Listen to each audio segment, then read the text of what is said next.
Bonjour mes amis, alors aujourd'hui nous allons faire une peinture façon Bob Ross et la voilà, c'est cette peinture là que nous allons faire. Je vais vous faire un petit avant-plan dans un petit moment et je vais donc vous donner toutes les couleurs, le matériel, etc. et on va peindre ensemble. Voilà, et bien écoutez, on y va sans tarder. Allez, bonne journée à tous et à très bientôt.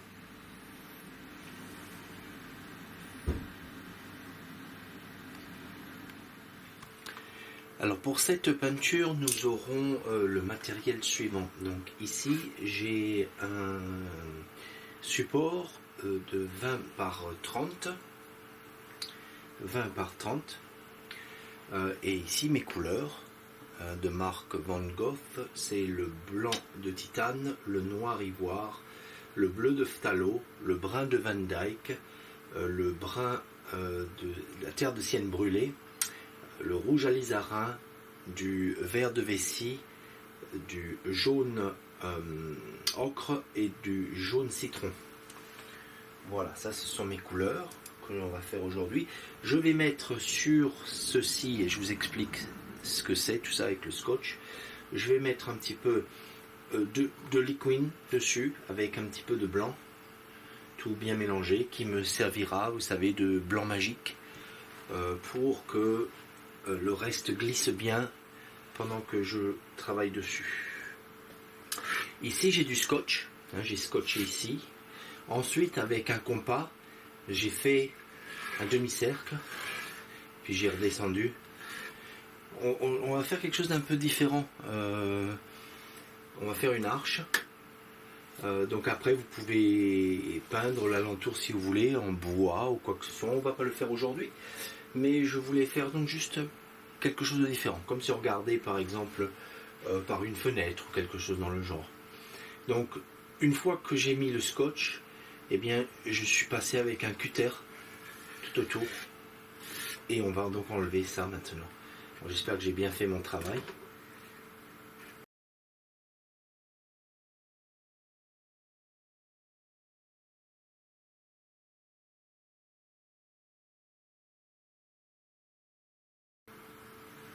Mon pinceau ici, je trempe dans le liquide, dans le liquin, comme certains prononcent en France, dans du liquin.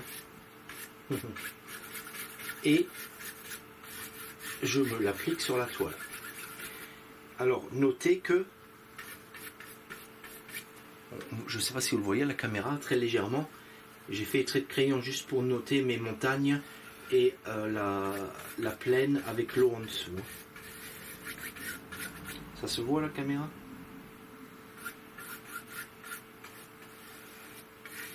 Voilà, c'est pour m'avancer un peu. Donc vous n'êtes pas obligé de le faire. Vous pouvez peindre directement, c'est ce que je fais d'habitude. Je peins directement, je ne m'embête pas trop à dessiner. Mais là, bon, pour aller un peu plus vite, j'ai décidé de faire ça. Comme ça, vous n'êtes pas obligé de me suivre pendant des heures. Ensuite, je prends un peu du blanc là.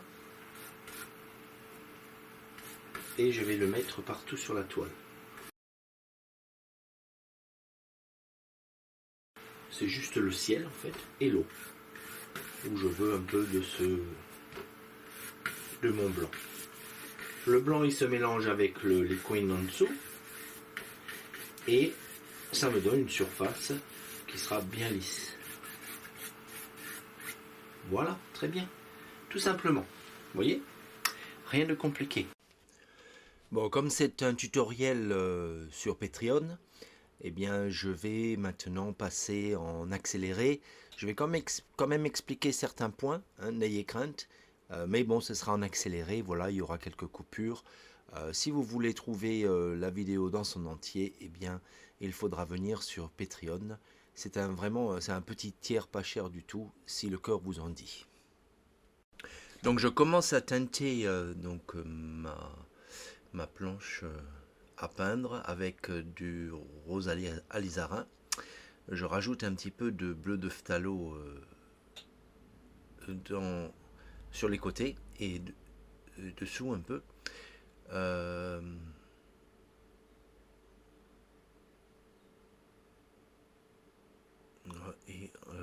maintenant, on estompe un petit peu les coups de pinceau.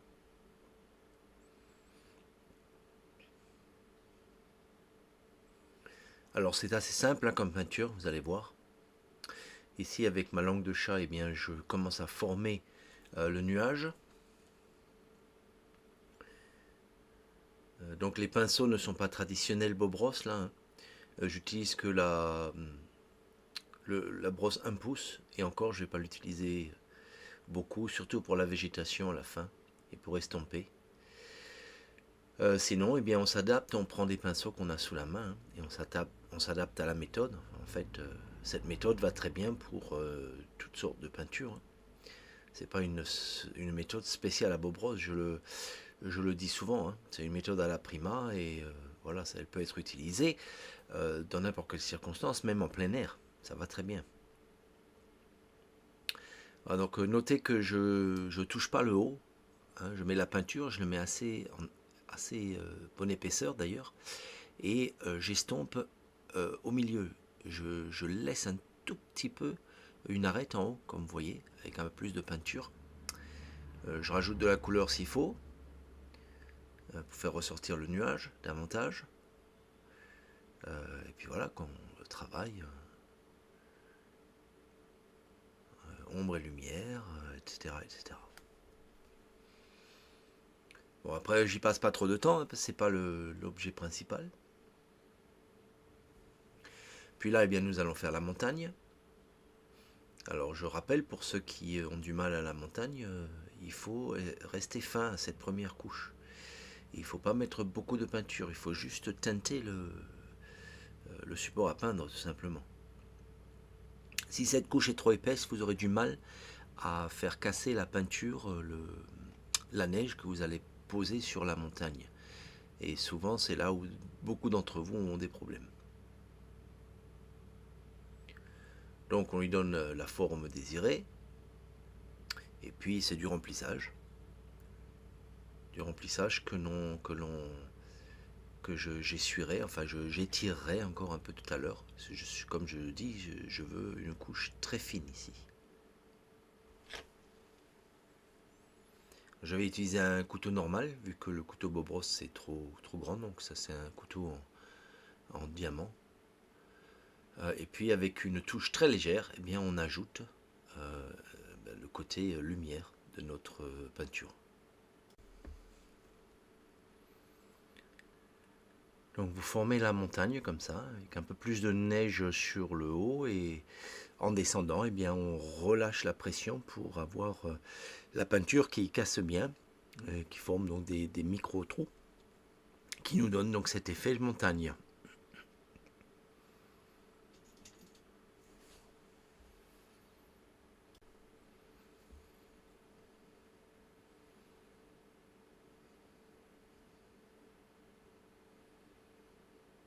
Donc à ce point-là, vous lui donnez la forme que vous voulez.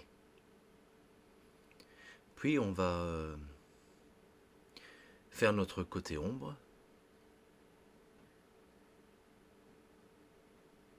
Et pour ça, on va rajouter du blanc et du bleu. On va mélanger du blanc et du bleu. Et alors l'ombre, pareil, il faut que ce soit très fin, pas en épaisseur.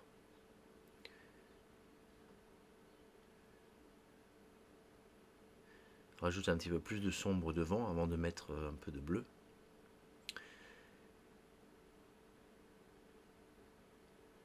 Voilà, enfin vous formez la montagne.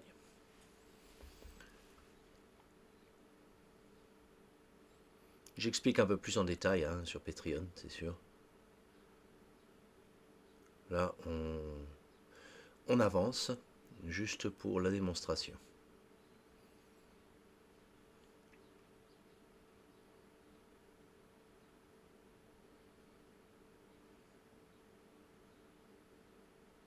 Donc c'est un tiers sur Patreon qui est pas cher du tout, hein, 7 € par mois. Il y a déjà une quarantaine de tutoriels où vous pouvez apprendre à peindre cette méthode. Donc ouais, pour 7 € par mois, je pense que c'est très compétitif. En fait, je fais pratiquement rien dessus puisque c'est ce que ça me coûte en peinture et en matériel. Donc voilà. Ensuite, donc ici, je mets une première colline et une deuxième colline. Puis, je mets la terre avant de mettre notre eau. J'aurais pu mettre l'eau d'abord avant de mettre la terre pour pas trop salir. Mais voilà. On ajoute de l'épaisseur avec du Van Dyke brun. Ça aidera avec la lumière à ce qu'elle tienne bien sur les pics. Voilà. Quand on mettra la lumière. Ici, je prépare l'eau. Alors, j'ajoute un petit peu de vert dans mon bleu de phthalo. Ça fonce et donne une couleur un peu plus naturelle, je trouve, en rajoutant un petit peu de vert. Et je laisse un tout petit peu de blanc transparaître au milieu, ce qui va nous donner à la fin de la peinture une brillance dans l'eau. Vous voyez, donc quand on repasse dessus, elle est là, elle est à peine visible, mais elle est là. Et ça vous évite de la peindre après à la main. Ensuite, on fait les reflets, tout simplement. Rien de spécial. Et d'ailleurs, il va falloir que je repasse dessus à la fin, parce que les reflets n'étaient pas assez forts. Puis, eh bien, nous allons se faire un mélange pour la lumière. Et avec un coup de spatule très léger, la peinture va juste se déposer sur les parties les plus épaisses. Alors, on a fait la ligne d'eau, c'est fait, c'est par magie. Et puis on met quelques sapins sur la gauche ici. Sapins où je ne donnerai pas de lumière parce que donc ils sont éloignés, ce ne sera qu'une forme. Puis on vient ajouter des buissons. On met un peu de lumière sur les buissons qui sont devant les sapins et sur le côté droit. On peut changer un petit peu de couleur également pour certains buissons. Du jaune, du jaune ocre, du rouge même. Je vais en mettre un avec du rouge. Puis voilà, c'est le moment d'enlever tout le scotch partout, puisque maintenant on va sortir du tableau. Et c'est ce qui nous donne un petit peu cet effet qui est assez sympathique, je trouve. Donc avec mes couleurs les plus foncées, eh bien je commence à faire mes buissons, mon herbe.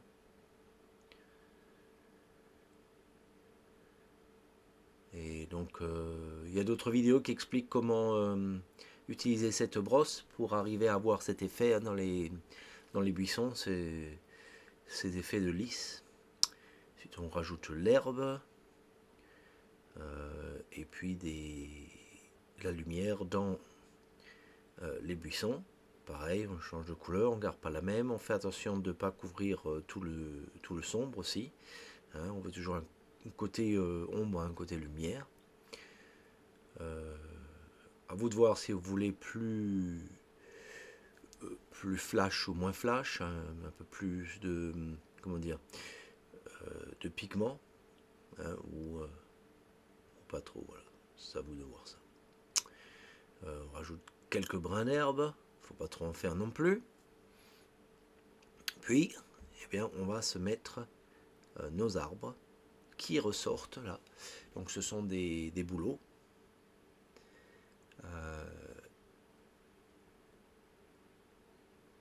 Et puis, voilà, sur ces bouleaux, on va rajouter des branches, une toute petite petit arbuste qui sort du bas là. On va se rajouter les branches et puis voilà quoi. Ça va bientôt être terminé. C'était un petit tutoriel rapide, même sur Patreon, ça dure 1h20 je crois. Donc voilà, c'est pas quelque chose de très compliqué à faire. Donc ici je rajoute la lumière.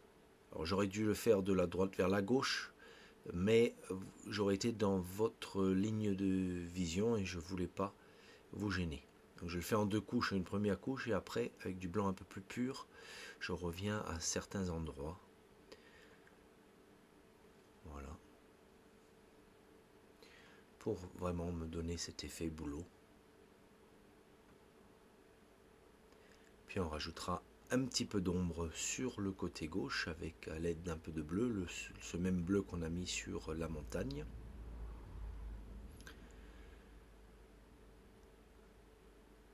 Juste pour bien faire tourner la forme. Ici, donc justement, comme je disais, je rajoute un petit peu de sombre. C'est beaucoup mieux maintenant, plus d'intérêt. Et puis voilà. Et bien sur ce, hein, mes amis, ce petit tutoriel, eh bien, il se termine. Ben écoutez, je vous remercie beaucoup et puis je vous dis à très bientôt, hein, pour un autre tutoriel. Allez, bonne peinture et à très bientôt.